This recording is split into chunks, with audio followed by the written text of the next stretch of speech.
this is Kate from Generate Magic. So today I want to give a real life example of the power of perspective and how a simple shift in perspective can change your entire experience of the whole situation. And so I was talking to an individual the other day. I'm just going to leave it at that for the purposes of privacy. But this individual was telling me a story about her daughter. So her daughter just turned 21, and so the father, who's the ex-husband of this woman, the father took the daughter out for her 21st birthday, and he bought her a Mai Tai, which is a very strong alcoholic drink, and it's also very easy to drink too much, right? Because it tastes really delicious, like a lot of mixed drinks. And so she got really mad at her ex, and she was like, what are you thinking? Like, this girl doesn't drink. Like, she doesn't drink, she doesn't do any sort of substances, and like that Mai Tai is going to send her over the edge. And sure enough, like a few minutes later, she did throw up. But then after that, she was fine. And so I was like, well, let me get this straight. You have a daughter who's made it through 21 years of life without touching alcohol or drugs. And I was like, that is amazing. Like, you should be really happy about that. Like, I mean, when I was in middle school, I had a classmate who actually went to the hospital for alcohol poisoning and had to have her stomach pumped. And this was in middle school. And trust me, by the time I got to be in high school, all of my classmates were drinking and doing drugs. And the only reason that I did it was because I wasn't cool enough to get invited to parties. And so,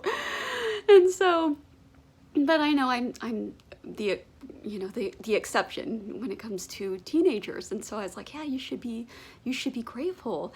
And so, but there's another component of this. So that's the first thing, that it's the same situation, but just how a simple shift in perspective, right, can kind of change the way that you're seeing the whole situation.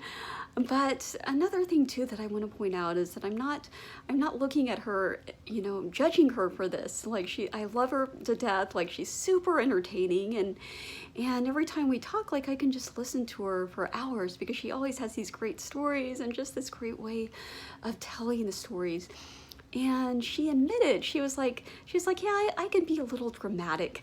And so, I think we can all be a little dramatic sometimes, right? Whether it's like outwardly, like her, we might not be dramatic in that way, right? But we all, at least most of us anyway, we all kind of have a certain tendency to enjoy trauma. And that's why television and movies are popular, right? And before we had TV and movies, we read Charles Dickens. and like, this is funny, this was years ago when I was tutoring. I was reading Oliver Twist with one of my students, and of course what he describes in the book, it's very real, and it is very terrible, what was going on at that time with industrialization and child labor. But my student, she was reading it, and she was like almost crying. She was like, this is so horrible. And I was like, well, it is, but I was like, at the same time, Dickens, he likes to be a little bit dramatic. Because he was like a really big deal in his time. Like, he was like the J.K. Rowling today. Like, he was an immensely popular author. And so the thing is, like, we all, whether, we like to see it kind of more from an outside perspective, right? Or whether we like it in our own lives, we all, I think most of us kind of have like that little flair for drama. But what I want to point out is that the person who was telling this story, which to my knowledge, she doesn't really have, doesn't really know about manifestation or law of assumption or any of that. But that was, to me, that showed extreme self-awareness, even to point that out about herself, that she was like, oh, I can be dramatic sometimes, right? And I think that self-awareness is so key. And I'm reading a book right now. I haven't gotten very far into it, so I'm going to talk about it more when I get deeper into it. But the book is called Existential Kink, which I love the name, and that's part of what drew me to the book. But it's all about kind of seeing these tendencies about yourself that before you might have been ashamed of, and you might not have even been aware of them, right? Because you just kept them buried and you kept them hidden. And so because you were unaware of them, they just kept playing out in patterns in your life. And so patterns of unhealthy relationships, or always getting fired from jobs, or not being able to manage your finances. And so once you kind of bring these parts of yourself that you had buried or just, kept repressed, once you kind of bring them up to the surface, then you're able to kind of integrate them more fully. And so again, I'm going to talk more about it as I get into it and deeper into the book, but I think that's just such a crucial thing to keep in mind, right? Is all of this stuff, it's not just about thinking positive or completely like eliminating those parts of ourselves that we're not so proud of, right? It's really just about integration. And it's kind of recognizing, and that, for instance, and this kind of connects a little bit. In fact, I'm having a new realization as I'm talking about what I touched upon in the last video, and kind of taking responsibility and seeing that, and not seeing life as just being completely random and chaotic, and kind of thinking about, so I talked about saying the phrase, oh, that would have happened anyway, and just kind of stripping away all your power, right? And so it's taking more responsibility for the good things, but also for the not so favorable things that happen in your life. And so instead of, for instance, she gives this example in the book of this young man who always gets fired from jobs, or not always, but he gets this big job. I guess he's just graduated from college, and then he has to move back in with his parents, and so he feels like a failure. And so, but she talks about how after working with him, she recognized that deep down he had this desire to be taken care of, and that's not something that a man his age that would really be like socially acceptable to admit, right?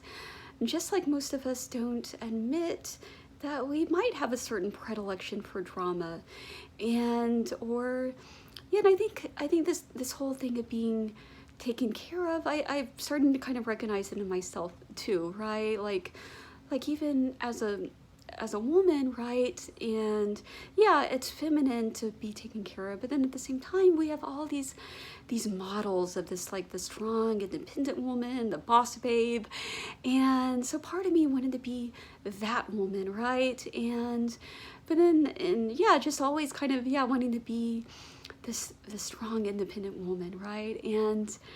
But then just kind of recognizing, there is like a part of me, that wants to be taken care of. And then the more we kind of recognize this, the more we bring it up to the light, the more we can stop fighting against it, right? And then, or even not being really aware of it, and then it just plays out in all these patterns in our life, and it feels like we can never get out of these patterns. And so speaking of integration, I have this program. It's a 21-day program, and it's all about designing the avatar for your ideal self. But more than that, it's not just about your ideal, but it's really working at a deep level of embodiment and really just integrating all these different parts of yourself, right? And so it could be these parts of yourself that maybe you felt like were defects or felt unacceptable, maybe parts of yourself you didn't even realize they were just kind of laying latent within you, and bringing that all to the surface, and then integrating it with more of the qualities that you feel would be conducive to achieving your goals and really stepping into that avatar. And so it's going to be super fun. It's going to be very immersive, very hands-on. And so I give all the details in the description for this video, and I really do hope that you'll join me. So with that, thank you so much for watching and have a wonderful day.